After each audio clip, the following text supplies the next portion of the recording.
기도하겠습니다. 263장.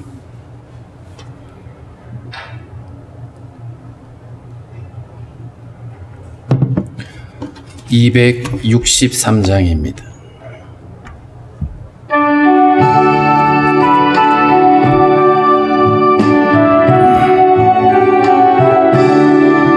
이 세상 험하고 나 비록 약하나 늘 기도 힘쓰면 큰 권능 얻겠네. 주의 은혜로 대속 받아서 피와 같이 붉은 죄 눈같이 이겠네. 주님의 권능을 한없이 크오니 돌같은 내 마음 곧 녹여주소서. 주의 은혜로 대속 받아서 피와 같이 붉은 죄 눈같이 이겠네. 내 맘이 약하여 늘 넘어지오니 주 예수 힘주사 굳세게 하소서. 주의 은혜로 대속 받아서 피와 같이 붉은 죄 눈같이 이겠네. 제사함 받은 후 새 사람 되어서 주 앞에 서는 날 늘 찬송하겠네. 주의 은혜로 대속 받아서 피와 같이 붉은 죄 눈같이 이겠네. 아멘. 기도하겠습니다. 살아계신 하나님, 감사합니다. 환난과 하나님 아버지 죽음의 권세가 가득한 이러한 때에 오늘도 우리에게 새날을 허락해 주시고 주님 앞에 나와 머리 숙여 기도할 수 있게 하신 아버지 감사합니다. 오늘 한날도 온전히 주님과 동행하며 주의 뜻을 아버지 분별할 수 있는 지혜를 허락하여 주시기를 원합니다. 하나님 아버지, 많은 사람들이 더위와 전염병으로 인해서 지쳐있고 힘겨워하는 가운데 있사오니 주님의 긍휼하심으로 함께하여 주시고 속히 하나님 아버지 이 모든 고통에서 아버지 벗어날 수 있도록 하나님의 은혜를 허락해 주시기를 원합니다. 하나님 아버지, 열방 곳곳에서 이로 인하여서 많은 사람들이 또 죽어가고 또 아버지 하나님 고통하며 여러 가지 많은 아버지 경제적인 어려움들이 있습니다. 주님의 긍휼하심으로 함께해 주시고 특별히 성도들의 가정과 기업에 주의 은총을 허락하셔서 이 어려움들을 하나님 아버지 믿음으로 극복해낼 수 있도록 도와주시기를 원합니다. 마음이 상한 자들을 위로하여 주시고 지친 영혼들을 주께서 소생케 하시기를 원합니다. 올도 하나님 우리의 모든 간구를 주께서 기뻐 받아주시고 함께하여 주옵소서. 이 나라 민족을 긍휼히 여기시고 하나님을 대적하는 모든 악한 시도들이 멈춰지게 하시며 하나님 아버지 앞에 겸손히 엎드리며 하나님의 은혜를 구하는 민족 될 수 있도록 주여 인도하여 주옵소서. 특별히 이래 하나님 교회가 깨어있게 도와주시고 교회가 하나님 아버지 마지막 때에 복음의 빛을 더욱더 발할 수 있도록 하나님 우리들에게 믿음과 지혜를 주시기를 원하고 기도합니다. 하나님 아버지, 원없는 것은 북한에 억류된 선교사님들 긍휼히 여겨주시고 저들이 속히 가족품으로 돌아올 수 있도록 은혜를 다하여 주옵소서. 주님, 오늘도 나라에 부름받은 형제들 강건함으로 붙잡아 주시고 맡은 사명 잘 감당해낼 수 있도록 인도하여 주옵소서. 오늘도 주신 말씀을 통하여 다시 한번 하나님의 은혜를 우리 안에 하나님 말씀하여 주시고 깨닫는 마음들을 허락하여 주옵소서. 예수님의 이름으로 기도하옵나이다. 아멘. 544장입니다. 544장.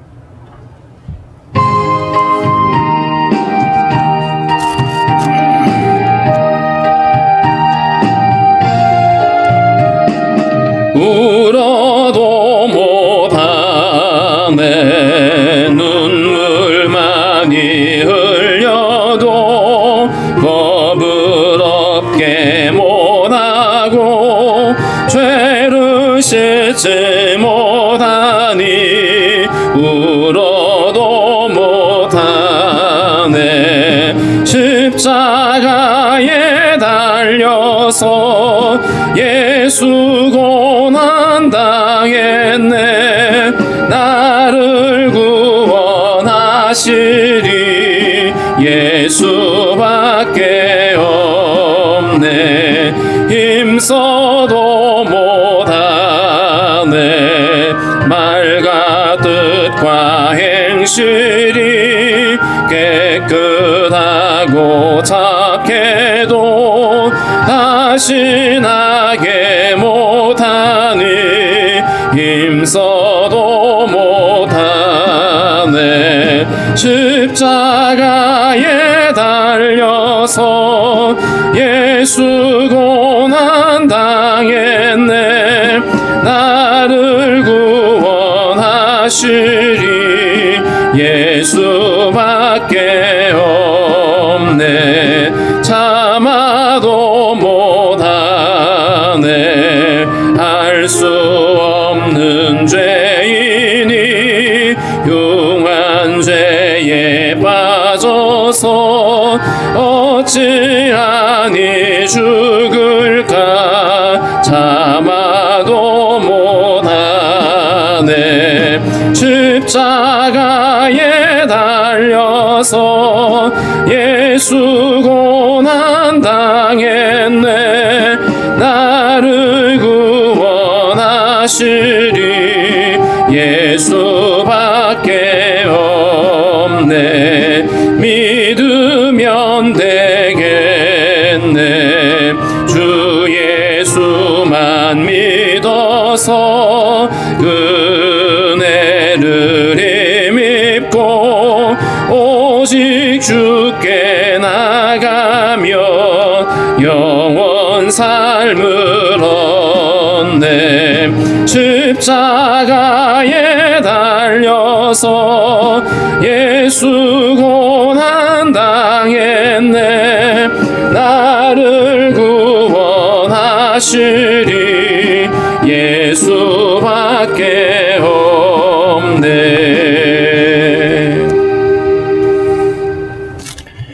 사도행전 15장 1절부터 21절까지 함께 읽습니다. 사도행전 15장 1절부터 21절까지 함께 읽겠습니다. 어떤 사람들이 유대로부터 내려와서 형제들을 가르치되 너희가 모세의 법대로 할례를 받지 아니하면 능히 구원을 받지 못하리라 하니 바울 및 바나바와 그들 사이에 적지 아니한 다툼과 변론이 일어난지라 형제들이 이 문제에 대하여 바울과 바나바와 및 그 중에 몇 사람을 예루살렘에 있는 사도와 장로들에게 보내기로 작정하니라. 그들이 교회의 전송을 받고 베니게와 사마리아로 다니며 이방인들이 주께 돌아온 일을 말하여 형제들을 다 크게 기쁘게 하더라. 예루살렘에 이르러 교회와 사도와 장로들에게 영접을 받고 하나님이 자기들과 함께 계셔 행하신 모든 일을 말하며 바리새파 중에 어떤 믿는 사람들이 일어나 말하되 이방인에게 할례를 행하고 모세의 율법을 지키라 명하는 것이 마땅하다 하니라. 사도와 장로들이 이 일을 의논하려 모여 많은 변론이 있은 후에 베드로가 일어나 말하되 형제들아 너희도 알거니와 하나님이 이방인들로 내 입에서 복음의 말씀을 들어 믿게 하시려고 오래전부터 너희 가운데서 나를 택하시고 또 마음을 아시는 하나님이 우리에게와 같이 그들에게도 성령을 주어 증언하시고 믿음으로 그들의 마음을 깨끗이 하사 그들이나 우리나 차별하지 아니하셨느니라. 그런데 지금 너희가 어찌하여 하나님을 시험하여 우리 조상과 우리도 능히 매지 못하던 멍에를 제자들의 목에 두려느냐. 그러나 우리는 그들이 우리와 동일하게 주 예수의 은혜로 구원받는 줄을 믿노라 하니라. 온 무리가 가만히 있어 바나바와 바울이 하나님께서 자기들로 말미암아 이방인 중에서 행하신 표적과 기사에 관하여 말하는 것을 듣더니 말을 마침에 야고보가 대답하여 이르되 형제들아 내 말을 들으라. 하나님이 처음으로 이방인 중에서 자기 이름을 위할 백성을 취하시려고 그들을 돌보신 것을 시몬이 말하였으니 선지자들이 말씀이 이와 일치하도다. 기록된 바 이후에 내가 돌아와서 다윗의 무너진 장막을 다시 지으며 또 그 허물어진 것을 다시 지어 일으키리니 이는 그 남은 사람들과 내 이름으로 일컬음을 받는 모든 이방인들로 주를 찾게 하려 함이라 하셨으니 즉 예로부터 이것을 알게 하시는 주의 말씀이라 함과 같으니라. 그러므로 내 의견에는 이방인 중에서 하나님께로 돌아오는 자들을 괴롭게 하지 말고 다만 우상의 더러운 것과 음행과 목매어 죽인 것과 피를 멀리하라고 편지하는 것이 옳으니 이는 예로부터 각성에서 모세를 전하는 자가 있어 안식일마다 회당에서 그 글을 읽음이라 하더라. 아멘. 안디옥 교회가 선교사를 파송하고 또 바울과 바나바가 이방 선교 사역을 마치고 돌아와서 또 보고를 하고 이렇게 해서 안디옥 교회가 아무런 문제 없이 잘 세워져 갈 것 같은 상황이었는데 오늘 1절에 보면 어떤 사람들이 유대로부터 와서 여기서 어떤 사람들은 그 예루살렘 교회가 공식적으로 파송한 사람이 아닌 그렇게 돌아다니다가 안디옥에 교회가 있다는 얘기를 듣고 찾아온 어떤 사람입니다.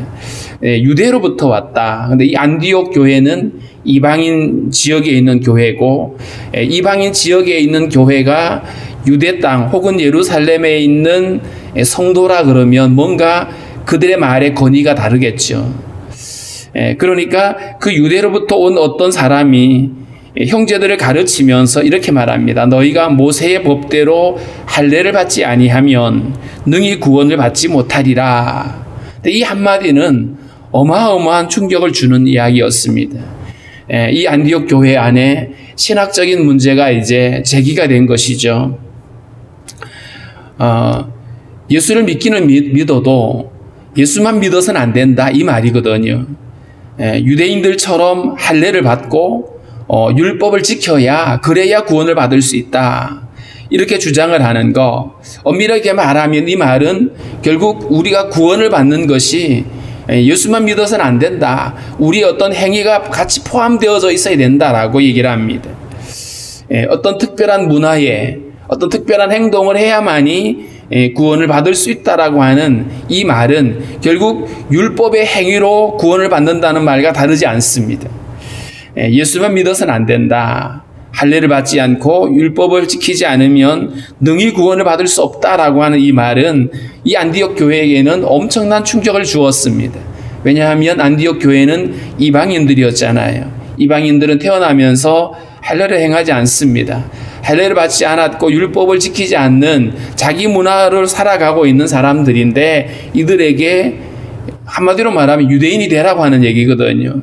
그러니까 이들은 굉장히 충격이 있었습니다. 결국 바울과 바나바가 그들과 다툼을 일으키게 되죠. 적지 아니한 다툼과 변론이 일어났다. 바울도 율법에 대해서 능통한 자였습니다. 그래서 그들과 계속해서 율법을 가지고 다투게 되어지는데 결론이 안 나는 거예요. 왜냐하면 이 유대로부터 온 사람들은 아주 자기 고집에 확신에 차 있는 사람이었습니다. 그래서 결국 이 바울과 바나바와 또 그들과의 어떤 이 변론이 끝이 안 나는 겁니다. 결론이 안 나니까 결국 형제들이 안디옥 교회 성도들이겠죠. 이 문제에 대하여 바울과 바나바와 및 그 중에 몇 사람을 예루살렘에 있는 사도와 장로들에게 보내기로 작정하니라. 아무리 싸워도 아무리 변론을 해도 결론을 못 내니까 안디옥 교회 성도들이 그러면 예루살렘에 있는 사도와 장로들의 의견은 뭔지를 가서 한번 공식적으로 질문하자. 이렇게 해서 오늘 이 15장에는 예루살렘 총회가 열리는 거죠. 예루살렘에 있는 사도와 장로들, 아주 중요한 사람들이 함께 모여서 회의를 하게 되는 것입니다. 이게 첫 번째 기독교 총회라고 말할 수 있습니다. 자, 이렇게 모여서 공식적인 의견을 듣기로 했습니다. 3절에 보면 그들이 교회의 전송을 받고 베니게와 사마리아로 다니며 이방인들이 죽게 돌아온 일을 말하여 형제들을 다 크게 기쁘게 하더라. 바울과 바나바와 또 그 일행이 이제 안디옥 교회에 전송을 받았다는 말은 잘 다녀오세요라고 하는 것뿐만 아니라 그들에게 필요한 것들을 채워주는 거죠. 경비들을 채워주고 이렇게 해서 가는데 내려오는 길이죠. 안디옥에서 예루살렘으로 내려오는 그 길에 베니게와 그리고 사마리아를 거치게 돼 있습니다. 지나오면서 이들은 거기서 믿는 사람들에게 복음을 전하고 또 이방인 지역에서 어떤 일들을 주님께서 행하셨는지를 간증을 하고 보고를 하게 되죠. 그랬더니 듣는 사람들이 크게 기쁘게 하더라 이렇게 얘기를 했습니다. 4절 말씀에 예루살렘에 이르러 교회와 사도와 장로들에게 영접을 받고 이제는 사도와 또 예루살렘 교회가 바울과 바나바를 영접합니다. 이전에는 바울이 찾아왔을 때 바울이 변화되었다는 얘기를 듣고도 잘 믿지 못했던 예루살렘 교회가 사도였는데 이제는 달라졌죠. 그래서 영접을 받고 그리고 그들에게 이렇게 말합니다. 하나님이 자기들과 함께 계셔 행하신 모든 일을 말하며 이방 지역을 다니면서 선교를 마치고 돌아왔고 그곳에서 일어난 여러 가지 일들, 하나님이 행하신 일들을 그곳에서도 나누게 되어집니다. 이방인에 대한 편견 없이 사도들은 사실은 이미 이방인 지역에 복음이 전해진다는 이야기에 대해서 그들은 더 이상 낯설어하지 않습니다. 왜냐하면 베드로와 또 그 여러 가지 일들을 통해서 이들은 이방인을 향한 하나님의 마음을 이들은 알고 있었거든요. 그래서 이방인들이 복음을 듣고 주님께 돌아오고 그들이 성령을 받는다라고 하는 사실에 대해서는 이미 사도들은 들을 준비가 되어 있는 사람들이죠.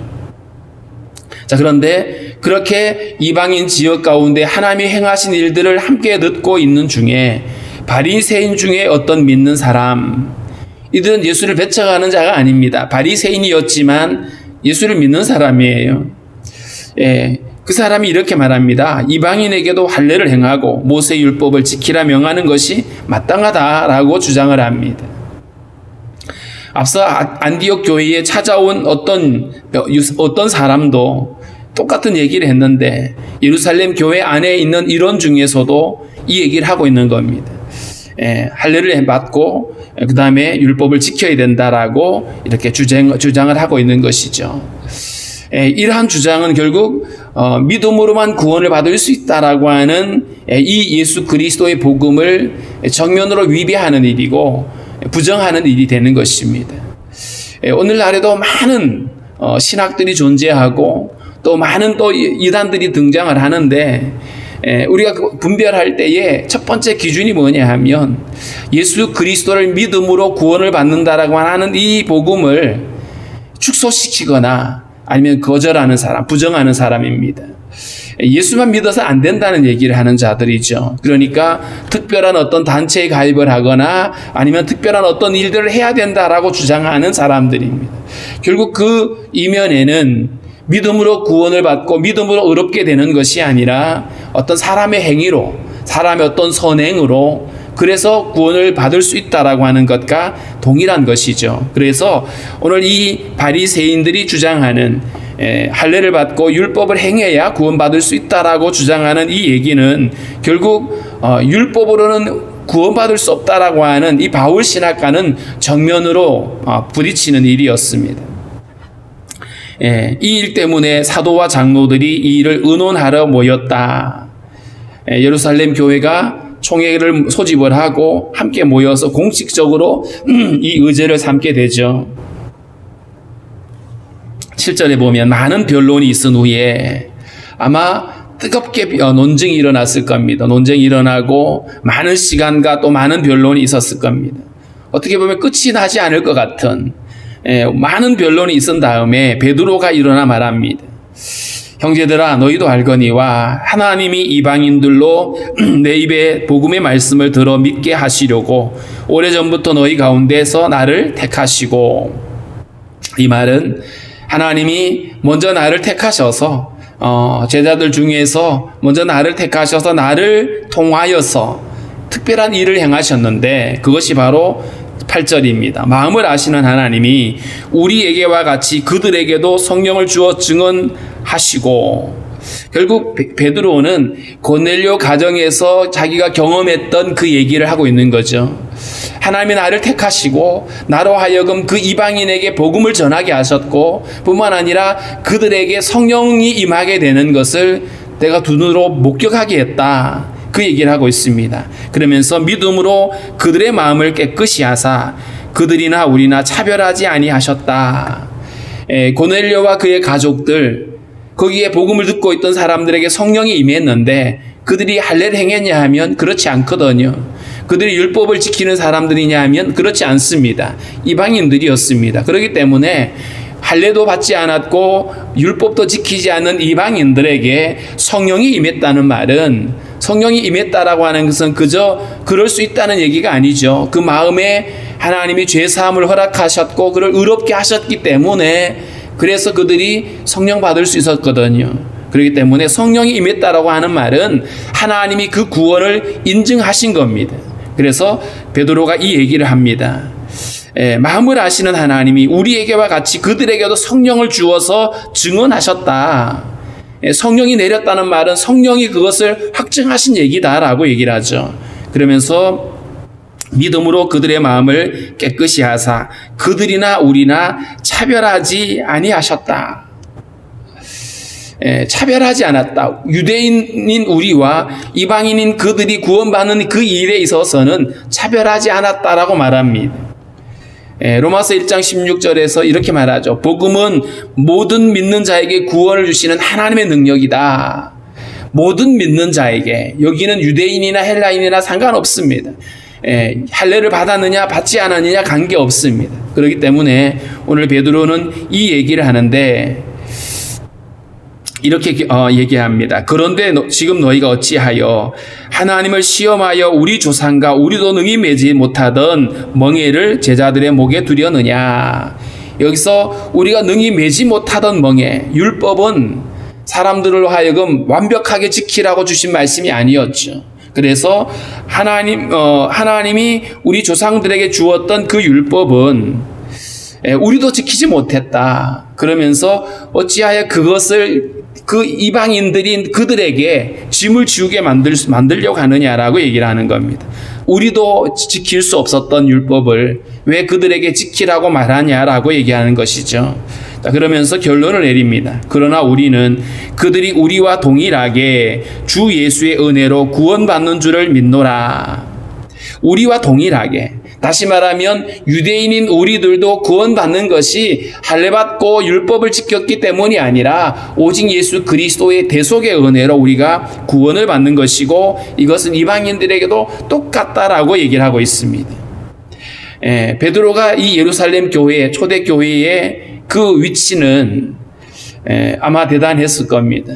베드로가 이렇게 결론을 내린 겁니다. 많은 변론을 듣고 난 다음에 마치 의장인 것처럼, 그 역할이죠.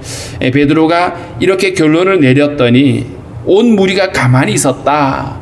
더 이상 베드로의 이 논리에 대해서, 베드로가 경험했던 그 일들에 대해서 반박할 명분이 없었던 것이죠. 그래서 모두가 다 잠잠하게 있는데, 이때 이제 바울과 바나바가 하나님께서 자기들로 말미암아 이방인 중에서 행하신 표적과 기사에 관하여 말하는 것을 듣더니, 바울과 바나바가 맞습니다. 우리가 이방인 지역에서 예수의 이름을 전했고 복음을 전했더니 그들에게 성령이 임했고 그들이 믿고 돌아왔습니다. 거기에 하나님이 수많은 기적을 통해서 그 일을 확정하셨습니다라고 그들이 보고를 하고 있습니다.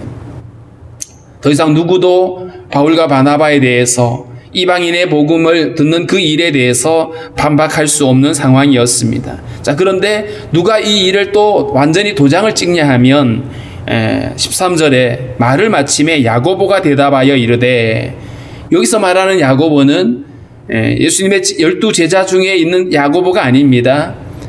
그 야고보는 이미 목배임을 당했죠. 여기 있는 야고보는 예수님의 동생입니다. 예수님의 동생인 야고보가 예수님이 부활 이후에 예수를 영접하게 되고 그리고 초대교회에 아주 중요한 역할을 하게 되는 인물이 되죠. 그가 이렇게 말합니다. 형제들아 내 말을 들으라. 하나님이 처음으로 이방인 중에서 자기 이름을 위할 백성을 취하시려고 그들을 돌보신 것을 시몬이 말했다. 여기서 시몬은 베드로를 말하는 겁니다. 베드로의 원래 이름이 시몬이죠. 시몬 같은 개념인데 오늘 야고보가 베드로가 하나님이 그를 이방인 사람 중에서 자기 이름을 위할 백성을 취하시려고 그들을 돌보신 것, 그러니까 고넬료 가정에서 베드로가 경험했던 그 얘기를 이제 베드로가 말했는데 이 베드로의 주장이 선지자들의 말씀이 이와 일치한다. 결국 베드로 개인의 어떤 경험과 개인의 어떤 주관적인 판단을 가지고 베드로가 그런 경험을 했으니까 그러면 그게 진리네라고 결론을 내는 게 아니고 그 진리, 그들이 경험했던 것이 정말 하나님의 말씀과 일치하느냐를 이야기하고 있는 겁니다. 굉장히 중요한 문제입니다. 어떤 교회가 모여서 회의를 하고 결론을 내면 진리가 되는 게 아니고 그 진리는 반드시 말씀에 근거해야 되는 것이죠.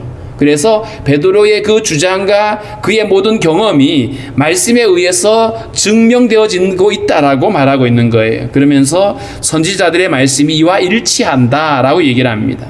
그러면서 아모스 9장에 있는 말씀을 인용하라는데 이후에 내가 돌아와서 다윗의 무너진 장막을 다시 지으며 또 그 허물어진 것을 다시 지어 일으키리니 이는 그 남은 사람들과 내 이름으로 일컬음을 받은 모든 이방인들로 주를 찾게 하려 함이라.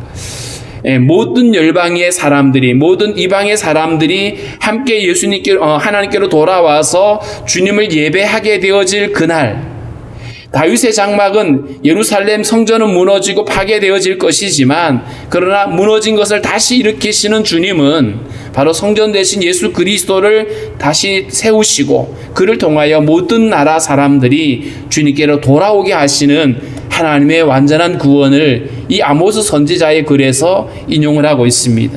아모스는 그때 그런 얘기를 합니다. 내 이름으로 일컫는 만국의 기업을 얻게 될 것이다 라고 말했어요. 결국 오늘 이 야고보는 아모스의 그 예언의 말씀을 인용하면서 이 말이 바로 선지자의 말씀의 성취라고 얘기를 하고 있는 것이죠. 자, 그러면서 즉 예로부터 이것을 알게 하시는 주의 말씀이라. 결국 하나님의 말씀에 근거해서 이방인들이 믿음으로 구원받게 되어질 이야기를 하고 확증을 하고 있습니다. 그러면서 그러므로 내 의견에는 여기서는 야고보의 의견입니다. 이방인 중에서 하나님께로 돌아오는 자들을 괴롭게 하지 말고 할례를 받아라, 율법을 지켜라 이렇게 주장하지 말고 다만 우상의 더러운 것과 음행과 목매어 죽인 것과 피를 멀리하라고 편지하는 것이 옳으니 여기서 우상의 더러운 것, 우상 숭배하는 것은 맞지 않죠. 그 다음에 음행하는 것, 이것도 옳지 않은 일입니다. 그 다음에 목매어 죽인 것과 피를 멀리하라고 편지하는 것이 옳다. 자, 그런데 야고보가 이 얘기를 하면서도 이것이 구원의 조건이 아니에요. 이거는 지켜야 된다. 그래야 구원받을 수 있다는 얘기가 아니라 이것조차도 이방인들에게 부탁하는 것은 유대인들과 함께 교제하는 이들이 이런 것들을 행하면 안 된다는 거예요. 물론 하나님을 믿는다고 하면서 우상 숭배하면 안 되겠죠. 하나님을 섬긴다고 하면서 음행해서도 안 되겠죠. 그런데 여기서 사람의 어떤 행위가 이것이 어떤 구원의 조건으로서 주어지는 것이 아니라 구원받은 백성들이 자연스럽게 그 하나님이 기뻐하는 일들을 찾아가게 되어지는 것입니다. 자, 그러면서 21절에 이는 예로부터 각 성에서 모세를 전하는 자가 있어 안식일마다 회당에서 그 글을 읽음이라 하더라. 유대인과 이방인들이 회당에서 같이 교제하고 그러면서 이미 그것들에 대해서는 많이 들어서 알고 있고 이것이 유대인과 이방인들이 서로 교제하는데 서로 방해가 되지 않는, 그래서 서로를 위해서 이 정도는 지키면 어떻겠냐라고 하는 제안이었던 것이고요. 어떤 것도 사람의 어떤 계명을 통해서 이거는 꼭 지켜야 구원받을 수 있다. 이렇게 말할 수 있는 것들은 없다라는 겁니다. 왜냐하면 예수 그리스도를 믿음으로 우리는 구원을 받게 되는 이 이야기, 결국 믿음으로 의롭게 되어진다라고 하는 이 진리가 바로 예수 그리스도의 복음의 핵심인 것이거든요. 그렇기 때문에 거기에 다른 것들을 더 붙인다라면, 이것도 해야 되고 저것도 해야 된다라고 주장한다라면 그것은 예수 그리스도의 복음을 훼손하는 일이고 방해하는 일인 것입니다. 그래서 오늘 우리가 이 말씀을 통해서 우리가 무엇을 깨달아야 되냐 하면, 모든 신학은 하나님의 말씀에 근거해야 되겠죠. 자, 그리고 무엇보다도 예수 그리스도의 이 복음이 완전하다는 사실을 우리는 기억해야 됩니다. 내가 뭘 더 해야 구원받고, 내가 뭘 좀 못해서 난 구원받을 수 없을 수 있다라고 하는 이런 것들은 사단의 속임인 것이죠. 오직 우리가 예수 그리스도를 믿음으로만 구원받을 수 있다라고 하는 이 분명한 확신을 가지고, 이 확신이 우리가 흔들리지 않을 때에 우리 더욱 믿음 안에 견고하게 설 수가 있습니다. 물론 우리가 믿는 자들이 예수를 믿었기 때문에 우리는 더 선한 일들로 많은 믿음의 열매들을 드러내야 됩니다. 그런데 이것은 우리 안에 성령으로 거듭나게 되어질 때에 자연스럽게 우리 안에 성령의 열매들이 드러나는 이런 순서가 되어져야지, 이걸 지킴으로 구원을 받는다라고 하는 것은 결코 맞지 않는다는 사실을 우리가 기억을 해야 될 것이고요. 아직도 이러한 믿음에 분명한 어떤 믿음이 없이 흔들리고 있는 많은 사람들이 온전히 깨달을 수 있게 달라라고 기도하고, 또 여전히 또 예수를 알지 못하는 사람들, 그들이 예수를 믿음으로 구원받을 수 있다는 사실을 깨닫고 주님께 돌아올 수 있도록 또 우리 함께 기도하겠습니다.